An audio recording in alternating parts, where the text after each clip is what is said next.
नमस्कार मित्रों, आज कैबिनेट की बैठक माननीय प्रधानमंत्री जी की अध्यक्षता में हुई और कुछ महत्वपूर्ण निर्णय उसमें लिए गए हैं, जिससे अवगत करवाने के लिए आप सबके लिए आदरणीय पीयूष गोयल जी भी यहाँ पर आए हैं। पहला निर्णय रक्षा मंत्रालय से जुड़ा हुआ है और डिफेंस पर्सनल, जो डिफेंस फोर्सेस के हमारे रिटायर्ड अधिकारी हैं, कार्मिक हैं, उनके फैमिली पेंशनर्स हैं, उनसे जुड़ा हुआ है। 1 रैंक 1 पेंशन का, उसकी रिवीजन का। आपको ज्ञात होगा 1 रैंक 1 पेंशन कई दशकों तक पूर्व सैनिक मांगते रहे, लेकिन कभी किसी सरकार ने उस तरह से उस पर गंभीरता नहीं दिखाई। लेकिन 2014 में मोदी जी की सरकार बनने के बाद 1 रैंक 1 पेंशन को लागू करने का निर्णय लिया गया और केंद्र सरकार ने इसको 7 नवंबर 2015 को डिफेंस फोर्सेस के कार्मिकों एवं फैमिली पेंशनर्स के लिए 1 रैंक 1 पेंशन की स्कीम को लागू करने के निर्देश जारी किए और इसे 1 जुलाई 2014 से प्रभावी ढंग से लागू किया गया। आज जब इसमें रिवीजन हुई है तो इसका लाभ कितने लोगों को मिलेगा? 1/7/2014 के बाद सेवानिवृत्त हुए पर्सनल जो हैं उनको पेंशनर्स की हो जाती है, तो 1/7/2014 से पहले 20,60,220 ये पेंशनर्स थे। अब इनको कुल लाभ कितना मिलेगा?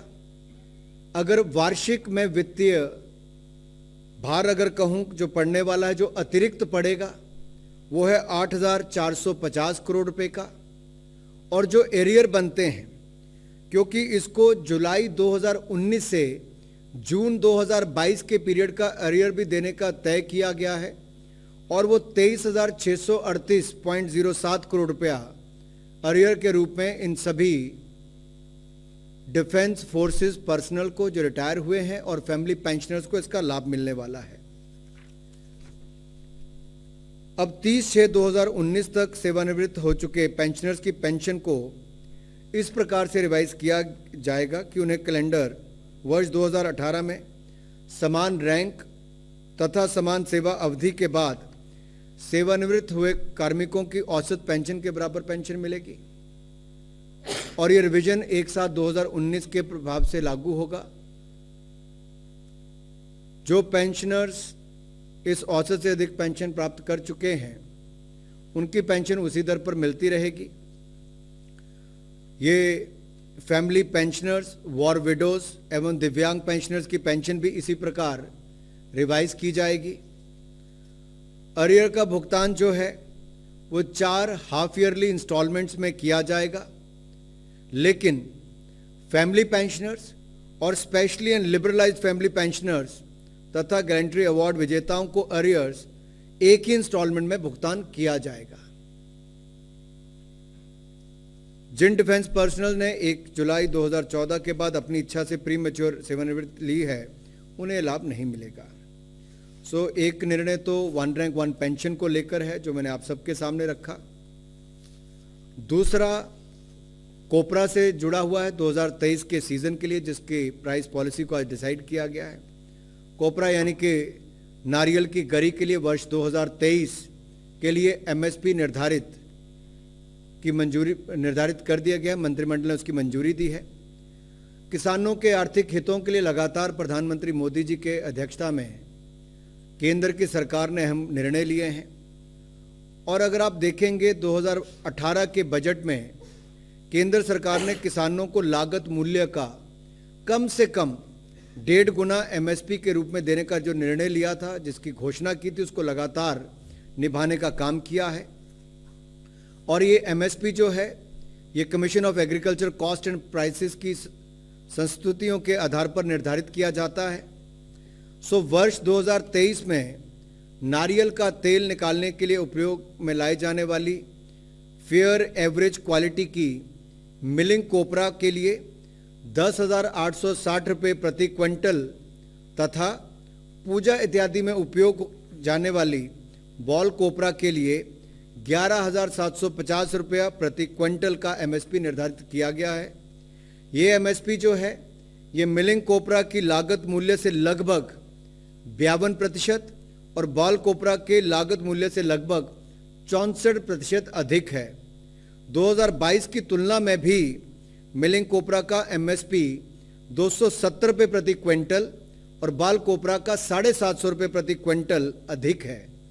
इसके आधार पर पके हुए यानी कि डी हस्क कोकोनट का एमएसपी विभाग द्वारा तय किया जाएगा। पूर्व की भांति इस वर्ष भी प्रोक्योरमेंट का कार्य national agriculture cooperative marketing federation of India limited and national cooperative consumer federation द्वारा किया जाएगा। आगे के निर्णय जो आदरणीय पीयूष जी के विभाग से संबंधित है, मैं उनसे आग्रह करता हूं कि वो आकर उसकी जानकारी आप सबको दें। आदरणीय पीयूष जी।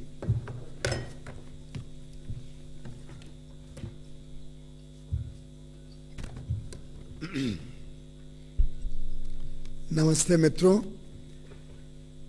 हम सब ने कोविड काल में माननीय प्रधानमंत्री नरेंद्र मोदी जी के संवेदनशील व्यक्तित्व का परिचय प्रधानमंत्री गरीब कल्याण अन्न योजना के तहत 28 महीने तक, जब तक थोड़ी आर्थिक स्थितियां पूरी तरीके से नॉर्मल नहीं हुई, पूरी तरीके से रेगुलर स्थिति नहीं बनी, तब तक माननीय प्रधानमंत्री नरेंद्र मोदी जी ने किसानों को, गरीबों को 5 किलो प्रति महीना अधिक अनाज देकर एक प्रकार से इस पूरे समय में कोई भी व्यक्ति को एक बहुत बड़ा केंद्र कैबिनेट ने किया है। हम सब जानते हैं कि केंद्र सरकार राष्ट्रीय खाद्य सुरक्षा एक्ट के अनुसार जो अनाज लोगों को देती है, उसके लिए चावल पर 3 रुपए, गेहूं पर 2 रुपए और मोटे अनाज पर 1 करना पड़ता है। अब माननीय प्रधानमंत्री जी ने एक ऐतिहासिक फैसला ये लिया है कि नेशनल फूड सिक्योरिटी एक्ट के अंतर्गत जो गरीबों को अन्न सुरक्षा दी जाती है, खाद्य सुरक्षा दी जाती है, ये अब मुफ्त में, पूरी तरीके से मुफ्त में लोगों को उपलब्ध कराई जाएगी। देश भर में लगभग 81.35 करोड़ लोग जो खाद्य सुरक्षा के नियम के अनुसार अभी तक पैसे देके सब्सिडाइज फूड ग्रेन लेते थे, अब ये जो अन्नदाता योजना के तहत 35 किलो जिन परिवारों को मिलता है, उनको 35 किलो मुफ्त में मिलेगा। बाकी लोगों को जो 5 किलो अनाज पहले सब्सिडाइज दरों पर मिलता था, 1 साल के लिए अब उनको मुफ्त में वो अनाज उपलब्ध कराया जाएगा। माननीय प्रधानमंत्री जी ने केंद्र की सरकार के ऊपर जो फूड सब्सिडी या अलग अलग प्रकार से जो खर्च आता है, उसको अब बढ़ाकर लगभग 2 लाख करोड़ रुपए कर दिया है। तो 2 लाख करोड़ रुपए अब केंद्र सरकार पूरा खर्चा अपने ऊपर लेगी खाद्य सुरक्षा नियम के अनुसार, और लोगों को अब कुछ भी पैसा भुगतान नहीं करना पड़ेगा। फूड सिक्योरिटी के तहत जो अनाज उनको मिलता है, वो आगे चल के 1 वर्ष की अवधि के लिए दिसंबर 2023 तक पूरी तरीके से मुफ्त लोगों को मिलेगा। और इसका बोझ, इसका जो खर्च है, वो केंद्र सरकार पर 100% आएगा। लगभग 2 लाख करोड़ का खर्च आएगा और हमारे गरीबों से कुछ भी पैसा लिया नहीं जाएगा। पूरा पैसा केंद्र सरकार अपने बजट से सुनिश्चित करेगी। तो ये एक ऐतिहासिक फैसला माननीय प्रधानमंत्री जी ने फिर एक बार अपने संवेदनशील व्यक्तित्व का परिचय देते हुए लिया है।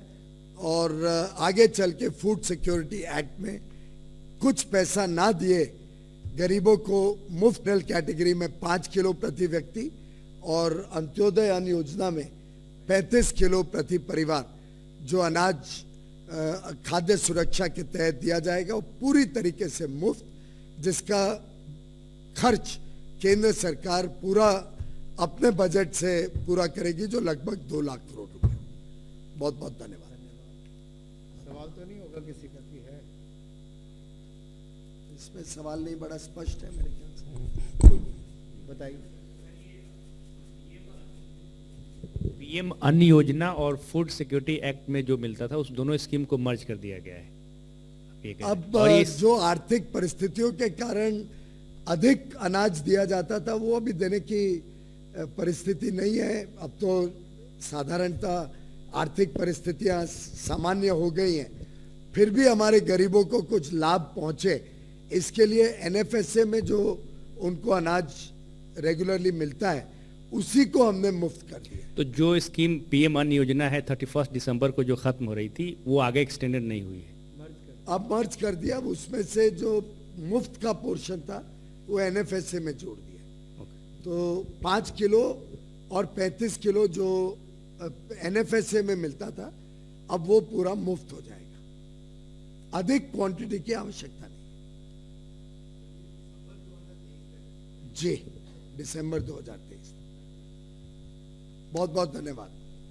इंग्लिश में बोलना पड़ेगा अंग्रेजी चैनल्स के लिए। आप भी बोल दो अपने वाले इंग्लिश में। एक इंग्लिश में चाहिए क्या? इंग्लिश वालों की रिक्वायरमेंट रहती है। बोल दो।